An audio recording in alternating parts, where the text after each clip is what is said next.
Olá, bom dia, boa tarde, boa noite, conforme o horário que os amigos e conhecidos e colegas virem esse vídeo. Sou William Mendes, tenho um canal no YouTube também, William Mendes, tenho um blog de cultura chamado Refeitório Cultural e durante muito tempo, praticamente 2 décadas, eu atuei no movimento sindical, no movimento popular, estudantil, organizando, participando das lutas da classe trabalhadora, dos estudantes e lutando por um mundo mais justo e solidário, a partir da formação, da solidariedade, da fraternidade de classe, etc. E durante uma boa parte da minha vida pertenci aos quadros da ativa do Banco do Brasil, então pertenço à comunidade Banco do Brasil. Hoje sou um membro da comunidade, né? Previ, Cassi, Banco do Brasil. E falar um pouquinho com vocês, eu estou tentando ver se, na medida em que conseguir ler livros, falar sobre livros, mas demora às vezes. Por exemplo, estou lendo, quero falar um pouquinho hoje de política, principalmente perguntar para vocês se vocês viram os documentários, os especiais que o Luiz Nassif está fazendo, são 5 episódios sobre Lava Jato Lado B. Por favor, vocês que são lideranças, não deixem de ver os 5 episódios. Eu acabei de ver hoje o 3º episódio, Lava Jato Lado B, no GGN do Nassif. Mas, vamos lá, atualmente eu estou lendo, estou no meio desse aqui, ó, o nosso Dalai Lama. Eu nem tenho religião definida, mas muito interessante ler o Dalai Lama. Ele fala muito, na arte da felicidade, ele fala muito sobre o direito à felicidade, como lidar com a vida, com o sofrimento e como a gente tentar ser feliz. É um livro muito interessante. Estou vendo também Morris West, um livro de 63. Como eu tinha lido na adolescência, estou lendo agora. A história é uma ficção muito interessante sobre o falecimento de um papa nos anos 60 e a ascensão de um novo papa. Um novo papa que tem características de reformador. Mais progressista e querendo aproximar a igreja dos pobres.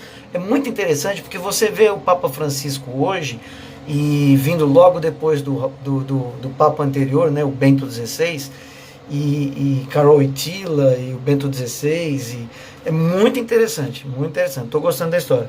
Também estou no meio do bichão aqui, então tem 2 livros que eu estou no meio da leitura. Esse aqui é mais difícil. Peguei na biblioteca da faculdade da USP, A História da Revolução Francesa. Foi um livro feito para comemorar os 200 anos da Revolução Francesa. Um livro mais áspero, mais difícil. Talvez eu tenha que devolver sem acabar de ler. Esse eu já passei da página 100. Muito interessante. E por fim, estou lendo aqui também Popol Vuh, o livro dos conselhos, né? O livro da comunidade, sobre o povo Maia Quiché. Um povo que tem uma história de séculos antes da chegada dos espanhóis na América Central. E maravilhoso esse livro também, Popol Vuh.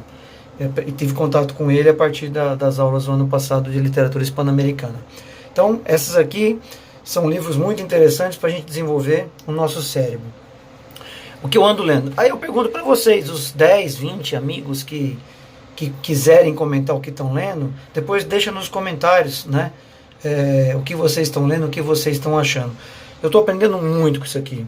Em tempos de ódio, ler Dalai Lama, estou tentando me salvar do ódio e saber que a gente tem que lutar e fazer o mundo voltar de novo a buscar a paz, o amor, a fraternidade, a solidariedade.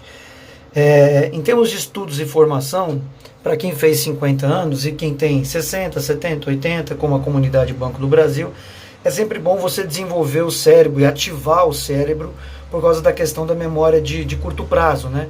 A gente acaba começando muitas teorias dizem que a gente vai ficando com a memória antiga e perdendo a memória de curto prazo e precisa fazer atividades. Fazer aquela atividade dos números, estudar coisas, fazer palavra cruzada, etc. Né? Eu inventei de fazer japonês. Então estou há 3 semanas, entrei num curso e estou fazendo japonês. Já aprendi todo o primeiro dos alfabetos, que é o hiragana. Agora eu vou começar a estudar o katakana. E por fim depois vem os kanjis, né? Kanjis. E os kanjis são milhares.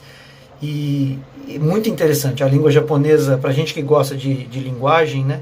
Comunicação, ela é muito diferente em relação às línguas românicas, né? Língua portuguesa, língua espanhola, que eu estudei durante tantos anos também, né?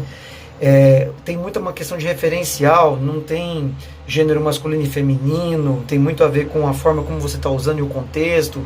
Muito interessante, gente. E outra, é aqueles risquinhos, não é? Aqueles risquinhos. É tão legal você ver um conjunto de risquinhos, já está entendendo algumas coisas, então ajuda também a ativar o cérebro e a gente não se perder nesse tsunami de ódio, né? Que foi injetado em nós. Interessante também. Sobre esporte é importante. Rui Barbosa, lá no final do século XIX para o XX, isso eu me lembro quando eu estudei educação física, ele já falava da importância do esporte, da atividade física, da educação física para você aprender matemática, português, ciências, história, geografia, etc. E hoje é muito mais do que comprovado isso. Fazer atividade física te ajuda a desenvolver o cérebro, a memória, guardar a memória. É um negócio muito interessante.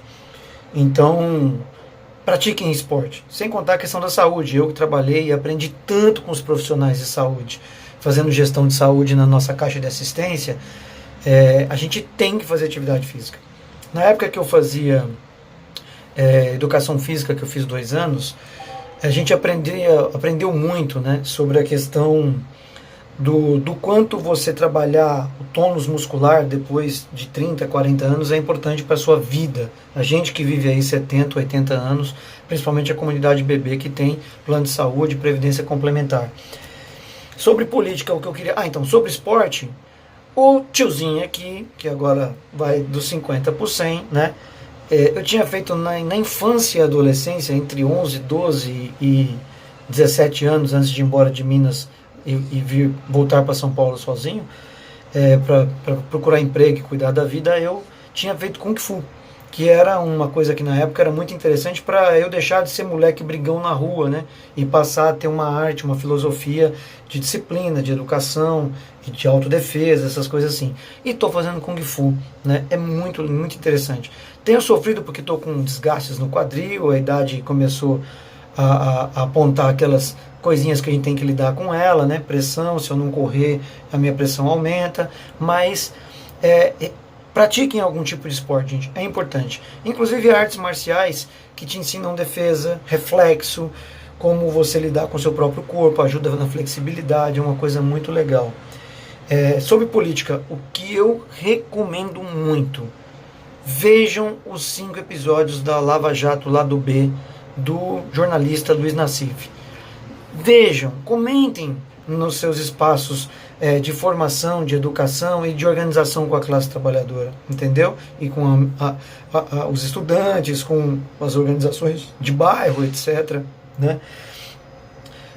Outra coisa sobre política, organização. Quando eu trabalhei com formação no movimento sindical, a gente tinha 2 conceitos básicos, né?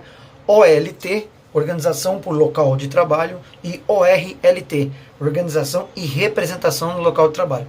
Esse representação, a gente trabalha muito isso na CUT, nos cursos da Central Única dos Trabalhadores, porque era para você ajudar a organizar os trabalhadores a fazerem negociações coletivas, se organizarem, construir pauta, organizar mobilização e discutir, dialogar com o patronato, né?